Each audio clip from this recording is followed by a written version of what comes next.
One evening, as the sun cast golden reflections on the Ganga, Sudarshan, the devoted disciple of Trailanga Swami, sat in deep thought beside his guru.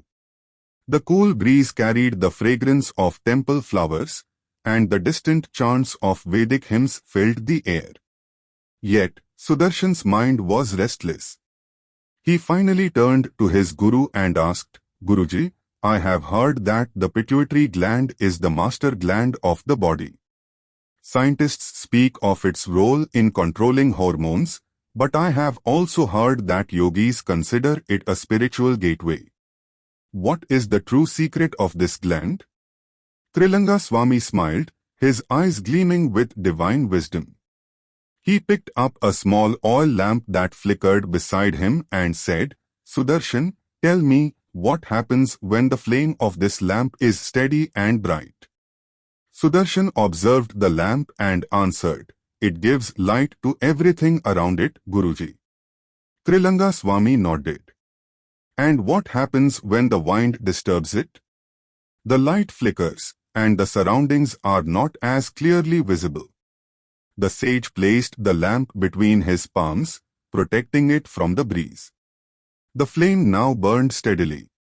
"This, my child, is the secret of the pituitary gland." Sudarshan looked at his guru with curiosity. "How so, Guruji?" "The divine lamp within." Trailanga Swami pointed at Sudarshan's forehead, between his eyebrows. "Deep within your brain, behind this point, lies the pituitary gland. It is the flame of your inner lamp. Just as the physical body depends on this gland to regulate hormones, the spiritual body depends on it to awaken higher consciousness." Sudarshan listened intently. In ordinary people, this lamp flickers. The mind is restless, emotions are unstable, and desires control them. But when a yogi stills his mind, focuses his breath, and practices deep meditation, the flame steadies. The pituitary gland then begins to secrete what the ancient sages called Amrita, the nectar of divine awareness, the gateway to higher consciousness. Sudarshan's heart raised with excitement. "Guruji, then how can one activate this gland for spiritual growth?" Trailanga Swami smiled and closed his eyes. "By inner stillness. The breath and the mind are deeply connected to this gland.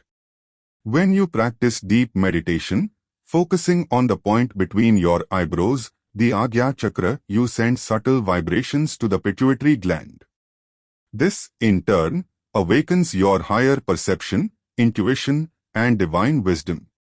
Sudarshan, now eager, asked, "Is this why enlightened beings have control over their bodies and minds?"